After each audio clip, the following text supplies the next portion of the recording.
Hi, I'm Kerianne Coker, and I'm the CEO of Vytelle. And today I'm so excited to talk to Tanner and Corey about the process of moving genetics faster to produce more sustainable meat and milk. Farm for Profit Podcast.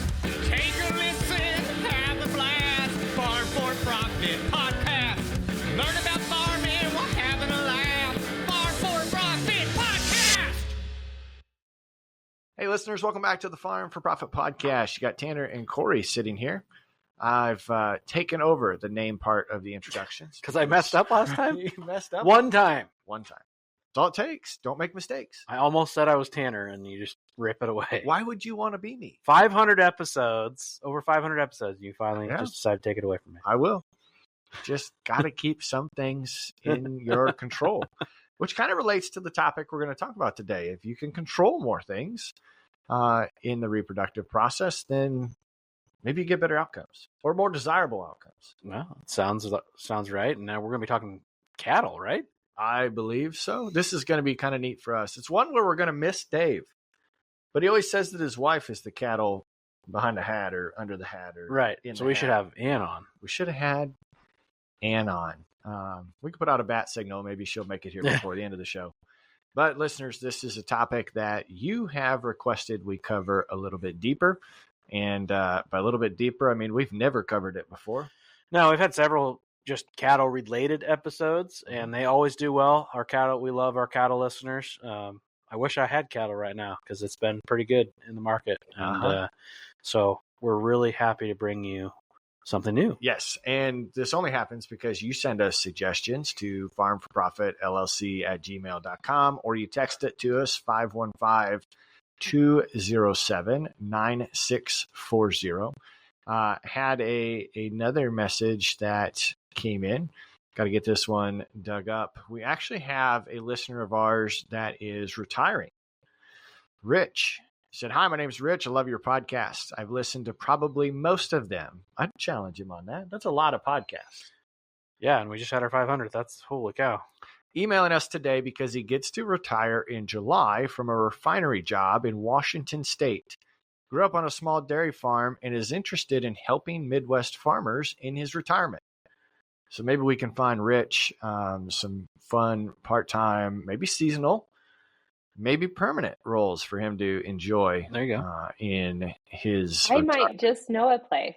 Ooh, Kerianne's coming in clutch with There we go. this. I just might know a place. Let me know, because my family farm in Northeast Iowa is looking always for There we go. seasonal help or year-round help. So That is cool. Well, that's a fantastic segue, listeners, to the guest and the topic that you've been asking for us to cover.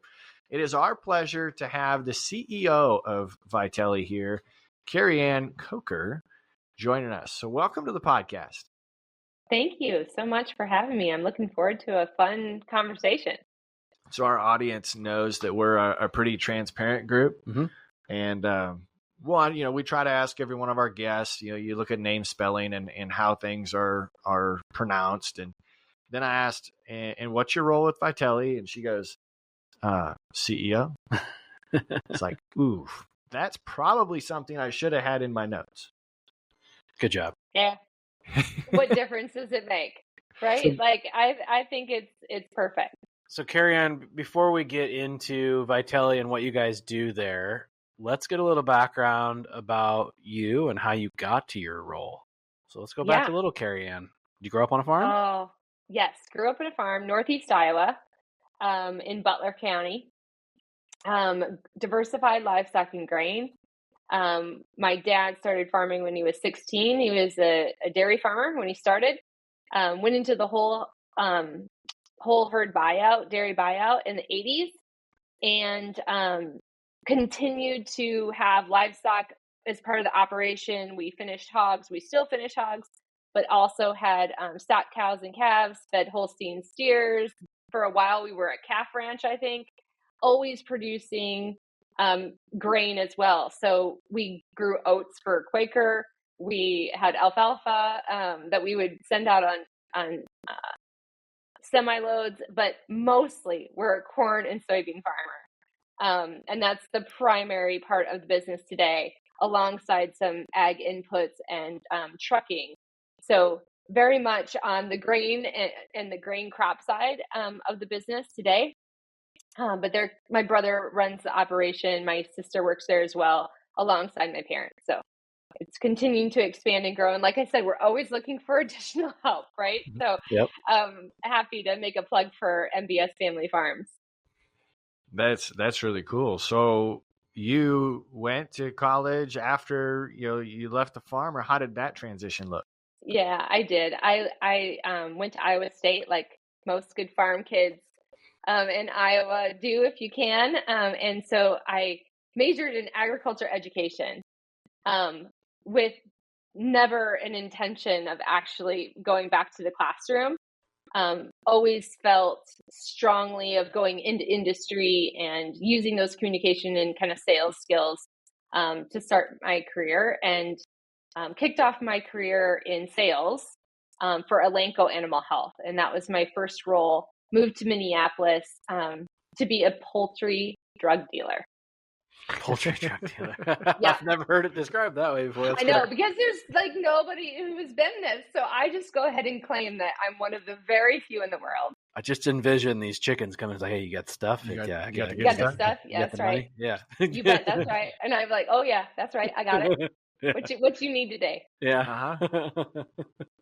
We've had the pleasure of producing the Iowa Turkey Federation's podcast, Turkey Talk. Yes. So it's been really cool to sit in on some of those conversations and learn about how completely different birds are to cattle and hogs, and the treatment. gosh. And the birds tip over, and you got to tip them back. Like Turkeys That's a aren't. problem. Turkeys are not very smart. They would drown Listen, if they here, looked up so in a here's rainstorm. my turkey experience. About 90% of my sales territory was in turkeys. So I covered the state of Iowa for Elanco to sell turkey medicine alongside Minnesota. So between Iowa, Minnesota, Missouri, and Nebraska, we were covering majority of the turkeys in the country. So I've got to learn all kinds of things. What I know for sure, there's two things I have mastered in that role. One is carving a whole turkey. I'm really good at it, because Wow. every turkey association meeting that you have, they put the rookie on the carving table to see just what you've got, right? And so straight out of college, I was always the rookie, and I carved up turkeys all the time. So I'm pretty good at that. The second thing I learned about turkeys is like, the first time I walked into a turkey barn, I was with one of my veterinarians, my technical service veterinarian, and he goes, "Shh, quiet, quiet, quiet. Can you hear that?" And I'm like, "Hear what?" He's like, "I think these turkeys are depressed." And I was like, "You can hear it? Like, what's happening here?" And it's to your point, like, you can literally, they'll fall over and die if they get a crooked neck, or, I mean, if they're just like, if you look at them wrong, they'll flop over and die. Mhm. So it's a really skilled farming technique that you have to have to get those turkeys to market on time every single year. So learned a ton in that job. Well, now I'm worried about these depressed turkeys. It's just, Right? Do you give them like a anti-anxiety medicine, or like you gotta go turn on the Farm Profit podcast, Yeah. so they've got something uplifting to listen to. What? Anything, right? Do you hear that? These turkeys are depressed. Like, nah, no, don't think so. Don't think so. All right, so after Elanco, Yeah, so I spent 12 years there.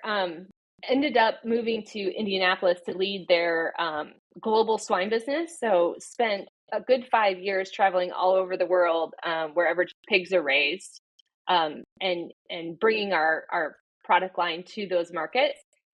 Left Elanco as leading their U.S. poultry business, and then moved to Kansas City to lead their farm animal business. So multi-species, had cattle, dairy, poultry, and swine for Bear Animal Health, that's based here in Kansas City at the time. And so spent almost 18 years in global animal health companies. And then I had my third baby and decided, you know what, I'm going to just I'm going to take a turn here. So started my own consulting practice, and for the next 5 years, really focused on how do we bring innovation to production animal livestock production. I should say that better, right? Anyway, but it's all about innovation to livestock producers globally. And so served big nutrition companies, global animal health alongside venture capital, private equity, and startup companies. And that's really where I came in connection with Vytelle. Wow. You bounced around. You've seen all of the Midwest. I am like in a trifecta triangle situation where I started in Iowa, Minnesota, Indianapolis, Kansas City. I've kind of covered the majors. Yeah. Next stop, I guess, is Des Moines. I was going to say, and you stayed out of Nebraska. So where are you right now? I'm in Kansas City. You're in Kansas City. Okay. Yeah. If you're just listening, I can see people walking behind you. You got a nice little window to the street. And doesn't it look like I'm in some kind of like high-rise, very urban area? Well, I'm not. I'm in Lenexa, which is a very strong suburb.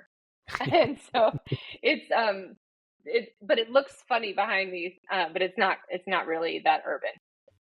Gotcha. Oh, that's funny. Last time we saw a view like that, the guest was in New York City, and the number of honks, car horns, and people shouting, we should have made a drinking game out of it. It was quite comical. Yeah, no, none of that's going on here. I mean, I have 80 acres about 15 minutes from here where my family lives. So, and we're surrounded by gravel roads, so it's pretty rural. Nice. That's cool. So now tell us, who's Vytelle? Yeah, so Vytelle is a data-enabled biotechnology company that is focused on delivering sustainable genetics and genetic progress to producers all over the world. And so really, we were established in 2020, a fairly new company on the scene, and we brought really two major technologies to the market. The first one is what we call Vytelle Sense. And Vytelle Sense is our sensored feed bunks. They're hardware that we install in livestock producers' fed cattle space, where we measure individual animal feed intake, and we measure it at scale. So just like a normal feed bunk, we're able to identify that animal every single time they stick their head in the bunk using an RFID tag. We're taking a measurement of the amount of feed that they eat every 5 seconds, and we can get down to 5 grams of accuracy on that individual animal's intake. And why that is so important is really we're capturing a phenotype. And data accuracy drives accurate phenotypes, which drive accurate genetic selection decisions, which drive actual genetic results and real change in your herd. And so this Vytelle Sense technology measures feed intake. We also have another technology that measures weight gain. So as the animal comes through the water trough, we measure individual animal weight gain every 5 seconds that they're standing at that water trough, so that we can get multiple weights throughout the day. What we deliver back to our customers on a daily basis is that individual animal's feed intake and individual animal's weight gain. And this really allows them to develop individual animal growth curves so that they can make genetic selections and identify the elite cattle to reproduce. There's all kinds of other production and management benefits that come along with that technology that allow us to market cattle better, understand their growth curve, feed them different, etc. But ultimately, our point of view is really driving that genetic selection process. So that technology has been on the market for almost 20 years, and we have the world's largest database for feed intake on beef cattle in the world, representing 28 countries, 72 breeds of cattle, and how they eat. So it's a really interesting technology. And that's the first step of basically you have to identify the right ones to get started on producing the cattle that you want. And then secondly, our technology, Vytelle Advanced, is to reproduce the right ones faster. And so this is using in vitro fertilization technology to make that happen. Now, in vitro isn't new technology. It's been on the market since the 80s, and its success rate continues to get better and better. What we came to the market with was a better mousetrap. So essentially, the primary technology of IVF always used follicle stimulating hormone to be able to increase the size of the follicles on the ovary. So during the aspiration process where you collect the oocytes from the female, it makes it easier to do that process. Doesn't create more of them, just makes it easier to do.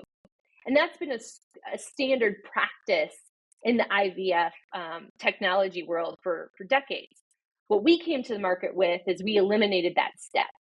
And so you didn't need to set up that female animal with follicle stimulating hormone, which has lots of different effects on the female and their longevity, but also the labor associated with it. Giving shots morning and night for 4 days prior to the procedure was a real gap in people's ability to use this technology at scale. And so that was really our intention when we came to the market with our version of IVF. Man, that's a lot. It was. I know. I really went for it there. So now that was like, good. yeah. What happened? Great. I blacked out. So let's get for a couple of our listeners and maybe myself, let's get a couple of words defined. So phenotype, Yes. You said. Yes. How do you best describe that? Yeah, a phenotype is really the actual animal's performance. So oftentimes we associate phenotype with how they look, right? Like it's a good looking animal and we can see it and we can touch it and we can feel it. We know that that animal breeds every season because we have those results in our production records. We know that she's good-footed because we can see that she's good-footed. So it's anything that you can really see. What also phenotypes are sometimes unseen. So feed efficiency, for example, is an unseen phenotype. You can look at two animals and you don't see it, but if you measure it, you can identify the difference between the two. So it's any kind of trait that you can physically measure so that you can identify how one compares to another. And then IVF technology, I think you kind of explained that a little bit, how long it's been around, but you used a lot of terms during the process. Yeah. Could you explain that a little bit more clearly?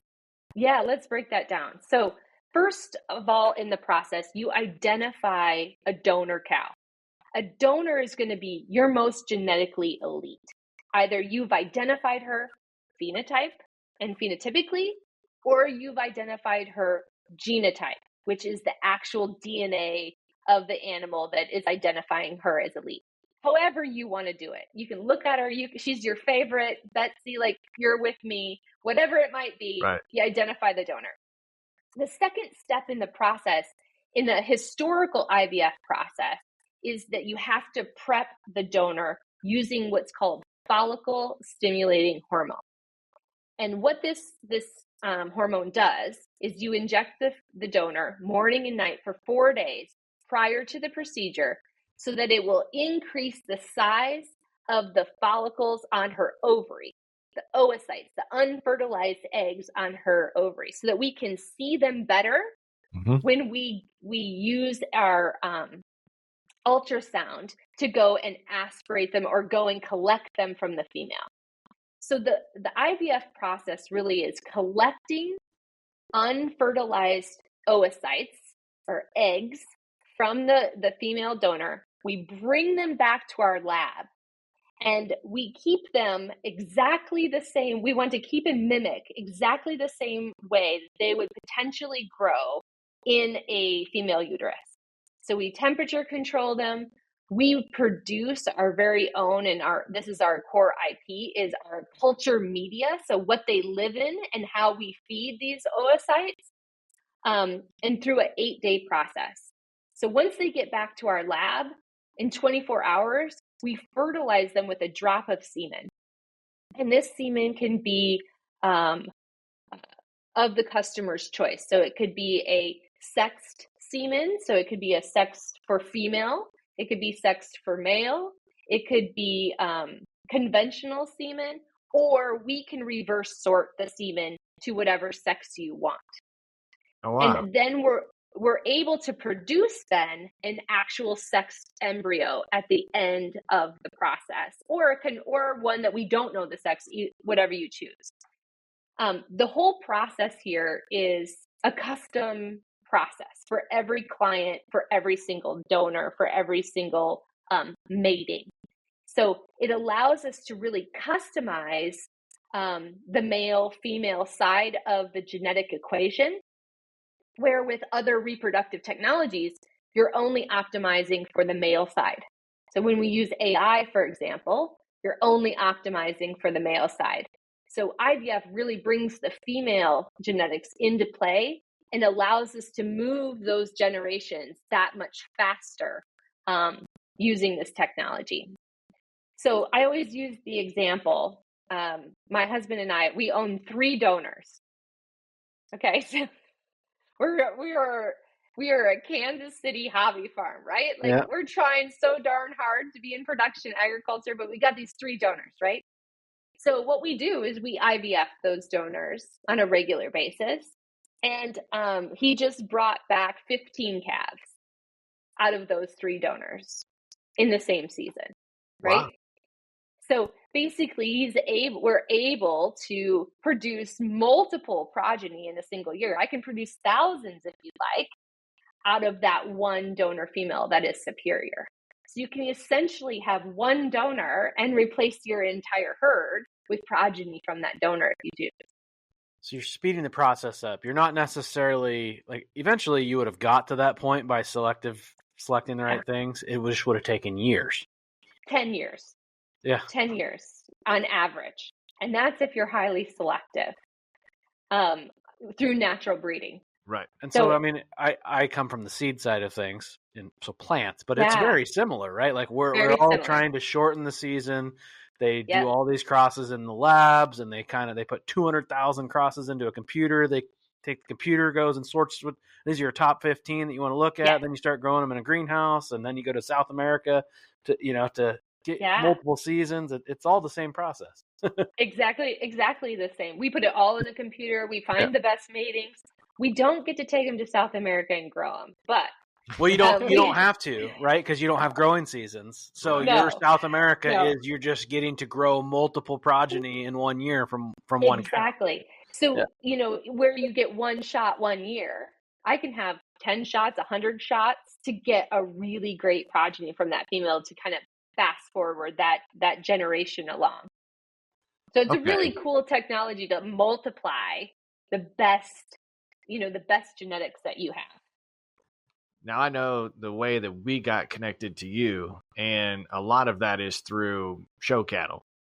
Yeah. There's a huge desire, right, to have that progeny of this high-class female, that high-class sire, just create this high-powered show calf. I would call it, for lack of better terms, I'm going to call the show cattle like a luxury item. Yeah.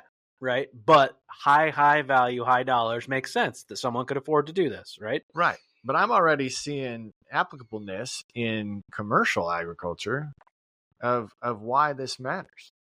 Yeah, for sure. So our primary customers, we definitely serve, the show cattle market. There's no question. Those girls are all donors at some level in somebody's eye, right? Like they've been selected based on their phenotype for lots of good reasons. Where we really focus our effort is in the seed stock producer. So these are the commercial producers who are producing genetics at scale. So they are producing those replacement females, those herd bulls that are going to go into commercial production and really drive genetics throughout the entire U.S. herd or Australian herd or whatever herd we're operating in. So those seed stock producers are selling their genetics for a premium. They're selling their cattle for a genetic premium. And so they'll do everything they possibly can to shorten that generation interval.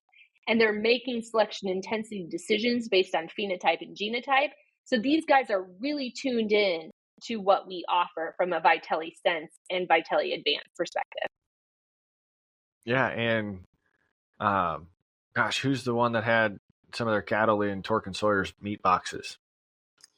Oh, Hilbert's have some, and then Sunny. Yeah, Sunny Farms. They, like I said, they sell bulls. That's their target is to develop and sell bulls at auction. And I totally get that.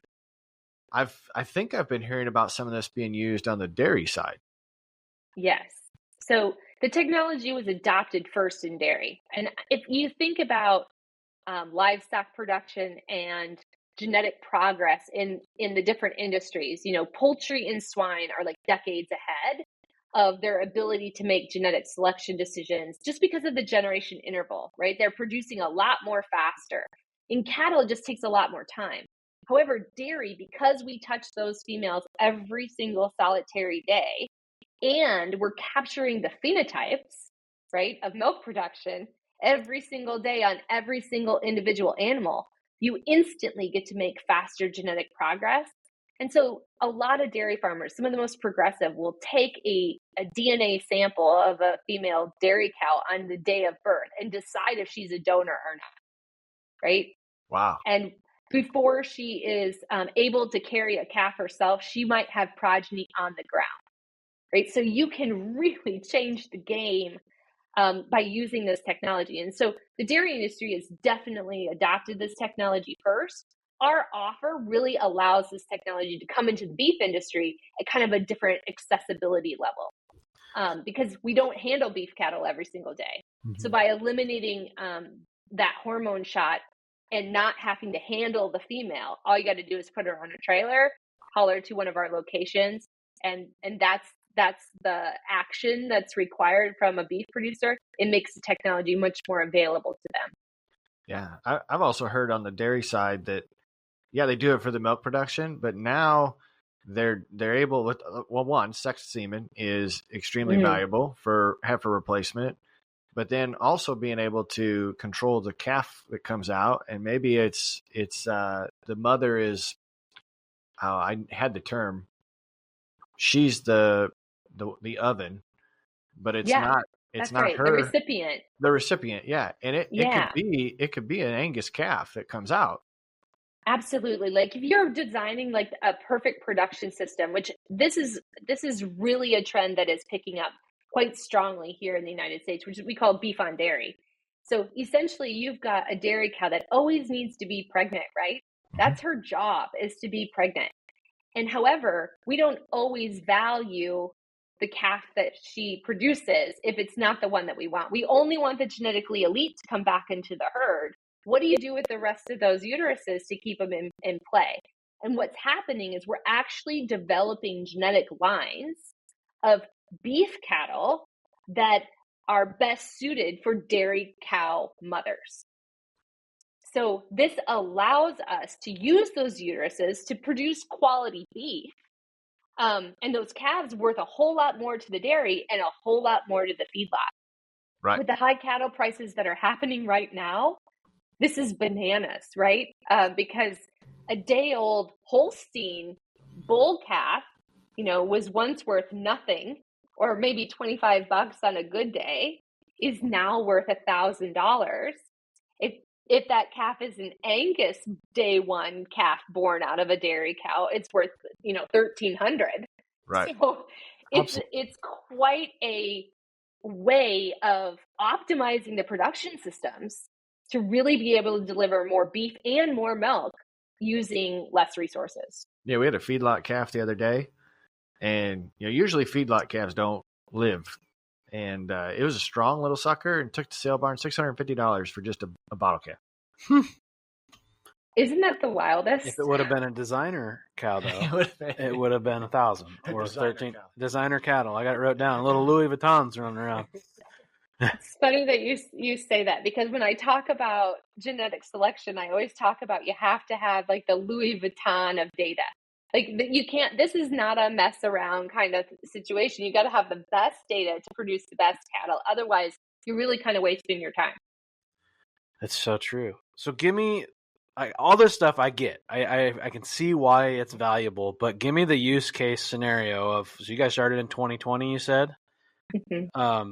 What was the problem then, or what were some of like the industry numbers? What are they now, and where do you think you can get? When you say industry numbers, what kind of numbers are you looking like if you're obviously doing feed intake, or what are you seeing for gains? Yep.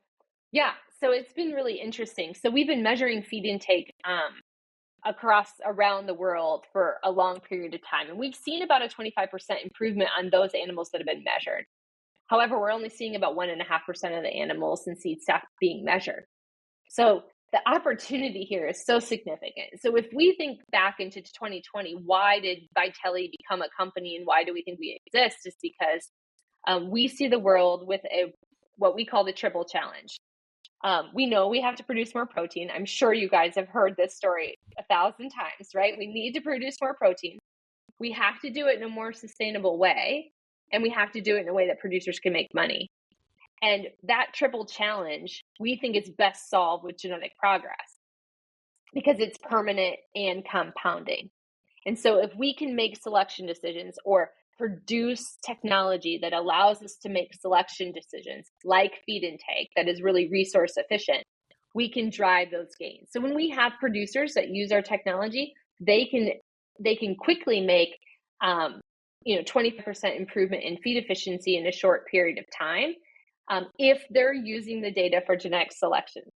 If they're not using the data for genetic selections, they could stay at the same rate forever and just have measured cattle, right? So it's all based on how intense that operation is going to make those selection decisions. Let's see, how do I want to ask this? So obviously it's a value. We see it, huge gains, but if something costs $1 million, I mean, it's not going to work very well. Who's paying for this, or who is the customer? Yeah. So our customers are seed stock producers, and those seed stock producers are making an investment, for example, on the scent side, to market their bulls as feed efficient bulls. So there is a belief that feed efficient bulls are more methane efficient, right? There's a lot of data that would suggest feed intake and methane are highly correlated, and so they believe that they can produce a more efficient bull that's going to go out and produce commercial cattle that are going to go into the feed yard and reap the benefit for those feed yard owners. So when we think about our producers at the seed stock level, they're going to make a capital investment, a significant capital investment into our censored feed bunks. They pay that back. The ROI is about 3 years. On selling their bulls, selling their replacement females at a higher value because they have this unique trait of feed efficiency. Now, I mean, you're in production swine. Feed efficiency is something that we talk about all the time, and we talk about it in tenths of differences, like a 2.2 or a 2.3 kind of situation here. I'm talking about, we'll see cattle that vary from 25 to 1 to 4 to 1. Wow. Holy cow. In this same cohort. So this is not a trait that we've selected for in beef cattle at all. So it is a unique position for people to take on this technology as a trait that they want to market their cattle with. And so that's the value proposition. And really IVF is just playing a role of getting them there faster. So can somebody use your IVF technology without having the censored bunks or collecting data? All day long. Yeah. So actually most of our customers use our advanced technology, our IVF technology. And we have lots of customers that use both, but our primary customer base is in our IVF technology.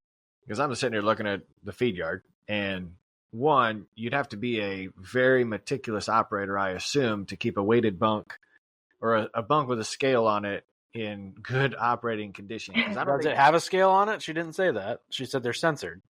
Yeah, they're censored, so that we do have like a load bar underneath the primary bunk that actually is measuring it. So you're right. It is a meticulous operation. These are placed in commercial production systems. So generally that we have we have pen sizes of 100 head up to 300 head that are using these bunks.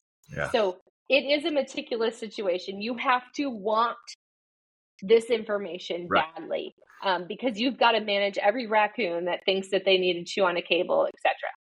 Yeah, that raccoon up there getting that's a good. Yeah, that raccoon's got good feed intake. You get the data back. Get an RFID tag on that thing. What's super crazy is we monitor all our bunks. We have 3,900 of these bunks installed around the world in 28 countries, and we monitor every single one of them remotely at our offices in Calgary. And so we can actually detect, like, we think you got a raccoon up in there. You're going to need to check that one. Like, so we flag it. Yeah, we flag it when the sensors are off or something that needs attention from the folks on farm. Yeah, my nephew would have to pay better attention. We're not going to knock this bunk off. Yeah. No. Be a little bit more careful. But that's the other side when I'm thinking about the cattle that come into our feed yard. Most are bought at sale barns, right? We don't have very many direct relationships to the backgrounder or to the actual cow-calf herd. So that value has to be earned early on in order for that ROI to make sense. That's right. Or you're part of a supply chain where you're able to capture that whole piece back. So, the perfect value proposition, and I think the way that the U.S. beef market is going is more aligned supply chains where we are aligning producers with cattle or, commercial production with seed stock producers with growers and feedlot operators so that we can capture all of that value. Any genetic decision that's made in beef cattle oftentimes the value happens at the feed yard based on those genetic selection decisions. Well, it's just hard to manage. I would be envious of somebody that gets an even group of cattle in, because sometimes you get a load that weighs 978 and there's 800-pound calves in there and there's 1,000-pounders in there. And that it's just going to be the way for the rest of that group. That's exactly right. And we have it's such an opportunity in across cattle. And I think that this is what makes it exciting to be part of Vytelle today and be part of the beef industry today, is that there's so much opportunity for us to continue to drive genetic progress to a more unifying product that really drives the efficiency and the economies of scale that we see in poultry and swine. We're never going to get all the way there because the structure doesn't work that way, right? Like the land doesn't work that way. The inputs don't work that way. But there's a tremendous amount of opportunity at every stage to be able to capture value along the way. I'm still amazed at how you are able to know with an RFID tag if there's multiple cattle eating at that bunk, even though there's a weigh bar, like how within, what'd you say, 5 grams? Yeah, 5 grams of accuracy. So really the core technology, the patent part of the technology was really issued back when in the 90s when ostriches, come with me on this journey, were hot, okay? So originally this technology was built in Canada, and they were tagging ostriches with RFID tags so that they could understand their hatch and understand their intake, because every hatched ostrich egg was worth a tremendous amount of money at the time. You won't be surprised to know that wasn't its highest and best use. So over time, we transitioned it to cattle production. And really the core technology is the fact that we can fire RFID tags and we can read them all at the same time. So we can have lots of bunks in a row and be able to identify those animals all at the same time without the interference. And so that's a big part of the actual technology. But it's a really robust way of capturing data. We have systems in Russia, in Kazakhstan, in Australia, in Brazil, in Texas, all across the world. And we're able to capture this data on a regular daily basis. So 170,000 head of cattle, we're measuring every single day. Wow. Do you know an ostrich's brain is smaller than its eyeball? Makes sense. Does it? Yeah. So I was capturing data like this in the early 2000s, but it wasn't with any of this technology. It was when I worked at the Pioneer Livestock Nutrition Center here south of town, and we had pens of 4. Yeah. Like we had 20 of them. So we had 100 head on, we could have 100 head on cattle, and then we usually have a few fistulated steers. But they all had necklaces, 1, 2, 3, 4, and it only opened one gate to the bunk. And we had little data rangers. We could feed different silages and inoculants and all that. Yeah. We had to go, we knew how much we put in there, and then we had to go scoop out what they didn't eat, and that's how we measured Exactly. intake. Exactly. And this is the problem that we're solving, right? Like, is that in production system, in process, at scale, we can take those measurements at a highly accurate rate. That's just blows my mind. Yeah, we talk about the advancements in technology for equipment. At least once a month, we have some type of an episode around that. And I feel like we should have gotten to this conversation a lot sooner. So if I am so let's say Tanner and I wanted to go get our own cattle lot tomorrow. Can we find cattle sourced by you? This is proven and buy that? Yes, absolutely. So there's definitely we can help you source that. So we did do a partnership with a it's called Block Trust, where we're able to connect from a blockchain perspective cattle that have been tested and tested as bulls and then have progeny out in different feed yards out across the country. We're able to connect those back. This is really hard to do. And I would say this is a small population. Probably where we would have better luck is going straight to the producers that we work with every single day and finding that progeny to be able to source it that way. So we could go find some recips, buy some old mama cows. I'm telling you what, a recip business would be a heck of a good deal right now. Recips are pretty tight. There's not a lot of because females are worth so much at this very moment, in this historic moment that we have going on in the cattle market. Every recip that is available, remember why she's a recip, generally because she didn't breed the first time, or there's another reason why you don't like her, that you didn't keep her in your herd. Well, she happens, and then you're going to put the highest value pregnancy that you possibly can in her. Yeah. This is where we get disconnected often. But I think those recips are worth a lot right now, right? So I was just reading one of the Cattle Weekly newspapers, and I think they said open commercial females on average were selling $4,000 a head. Holy smokes. Open? Open. They were open. Dave's going to have some cows for sale here soon. Well, we should buy them. Not his, but... we could fence off the parking lot here at the studio. It wouldn't be hard to get water. You said blockchain, and we used to talk about blockchain technology all the time. And I feel like ever since AI has come into everybody's life, we really haven't. That's fair. I can understand more blockchain. Obviously, you're tracking everything from the source to the end. But are you guys utilizing AI in this process? Yeah, we do on our genetic evaluation. So one thing that we do is all the data that is generated on these individual animals, we bring that together in a base, just like the Angus Association does, to generate expected progeny differences or breeding values for individual sires. We do that specifically for feed efficiency. So we're able to look at that data, look at the predictions, use AI and machine learning to be able to make highly accurate expected progeny differences for our producers. And we just recently announced that we are genomically enhancing those, which means we're going to add in that DNA data associated with our phenotypic data. So now we really increase the accuracy of those predictions. Wow. So we use it also on our IVF side. We look at all of our production of the embryos that we produce, and then we look at using different AI and machine learning models to be able to predict how a female or a sire is going to do in the IVF process. You're not physically changing genetics, right? You're just selecting for the best. We just not a GMO. We're not a GMO. We're not gene editing. We're not any of those things. We are really selective breeding and making that process. We're optimizing selective breeding. is how I would frame it.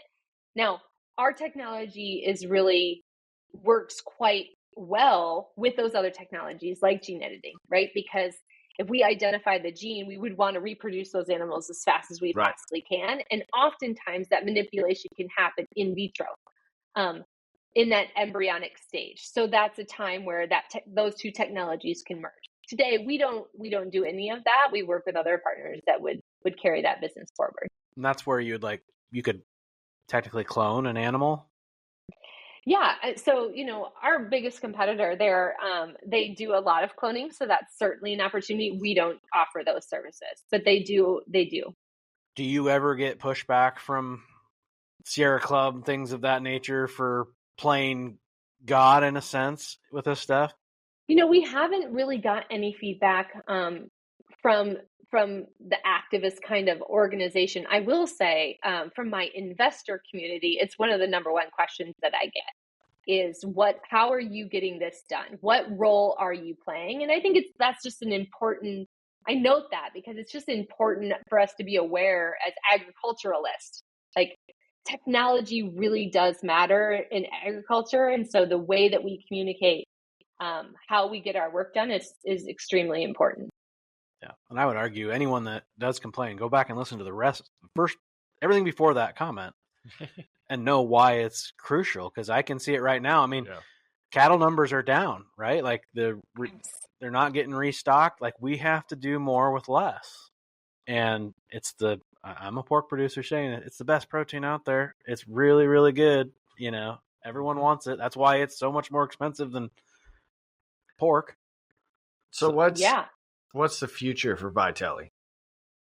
Yeah. So, we're actually celebrating our 5th year in business here. And we've been continuing to expand and grow our presence around the world. Last year, we opened a couple labs in Australia, and those labs have really taken off. So in the first year of doing business in Australia, we were able to capture 50% of the market share. Wow. So just a really rapid opportunity for us to grow and bring this technology to those beef producers across Australia. So we'll continue to do global expansion. What I'm most excited about is really the opportunity to bring our pipeline forward and launch several new products that really allow us to bring more phenotypes to light. So we have clear intentions around how we measure direct methane and associate that to feed intake. I say this with all kinds of caution because the truth is that methane measurement is, for the sake of methane measurement, is worth nothing to nobody. And so I believe it has to have a built-in incentive associated with that. And if it's highly correlated to feed intake, we all win. Because if we can produce more beef with less feed, a producer wins. And so that's how we take that picture forward. But we're excited about being able to measure additional phenotypes like methane, like water intake. When we think about resources and our natural resources, water is incredibly important as we think about our aquifer out west here from where I live and Nebraska. Like access to water becomes an issue for where we place dairies, where we place beef cattle. And so that becomes incredibly important to be able to have water efficient animals in the future. And then I think the next vision that we have from an IVF side is how do we increase the success rate of this technology to 70%? So today, about 50% of the time, you'll produce a calf when you put an embryo in. 50% of the time, it works 100% of the time. Percent of the time. Like I knew you were going to say that because we say it often around here. But think about that for a minute. That's bananas. Who sells something that works 50% of the time, 100% of the time? Weather forecasters. Weather forecasters. Right? It's wild. However, that just describes how much value is associated with this. That you make up 50% of the loss with the 50% that works. So we see a world where we get to 70% success. Now we're really directly competing with AI to get that female pregnant. And that really changes the game. That really enhances and fast forwards genetics across a broad adoption around the world. And that's our vision. That's where we're headed. And that's the technology we're investing in. I do want to congratulate you. Under your leadership, according to Deloitte, Vytelle was one of the top 400 fastest growing tech companies in North America. So they say. That's a big deal. Yeah, it is a big deal. It is a big deal. Tech's a wide range. You know, that's a big category. And it's the Wild West. I mean, that stuff's going like crazy. Yeah. It is. And, you know, we've been blessed with being able to serve customers here and around the world with our technology. And we're just really, really grateful to be part of the ecosystem. Man. So as we wrap up, what can our audience do to help you, or what else do you want to share with our audience? Well, I should just mention where we're located, because that might be helpful if you're looking for IVF services or you're looking to get a hold of anyone from a Vytelle Sense perspective. Please check out our website at vytelle.com. Also, we have 7 labs here in the United States and 46 different locations around the Midwest. So we're within 200 miles of 50% of the breeding stock in the United States. So our website also shows exactly where we're located near you. We have a lab there in Ames, Iowa, is probably the closest to a lot of your listeners there, and a great operation that we run out of Iowa. So would welcome anyone a chance to come and learn more about the technology, visit one of the labs, see it in action. It's pretty amazing to see microscopic things turn into baby calves. It's pretty cool. Right. So it's Vytelle, Vytelle, when you do type that in, because I probably would spell it wrong. Yeah. .com. .com. I think we should go tour the Ames lab. I think that'd be kind of cool. Yeah. Oh yeah, for sure. You should. It's so cool. It's like it is 8 just minutes so from us. cool to see how this process all works. I just took my kids there, and I have a 11, 10, and a 7-year-old, and just explaining to them what they're looking at in this little microscope is going to, be a baby calf, and how we can bring all of these to life is pretty amazing technology. That is really cool. Well, we appreciate you taking the time, Kerianne. Appreciate you dealing with our terrible sense of humor and for educating us and our listeners. It really has been a pleasure. It makes me want to get cattle. It does. It really I want cattle now. And I've always loved cattle. Let's do it. Let's do it. Yeah. I don't know. I want that 70% over the 50%, but we can still make it work. We'll get her done. I mean, it's only going to get better, right? It's right. That's right. It only gets better. That's good. And anything you make right now is worth a whole lot. That's true. That's true. Well, we appreciate you. Like I said, listeners, we also appreciate the suggestions. We wouldn't even have covered this if it wasn't for you. So keep sending those to us, farmforprofitllc@gmail.com. And until next time, have a good one.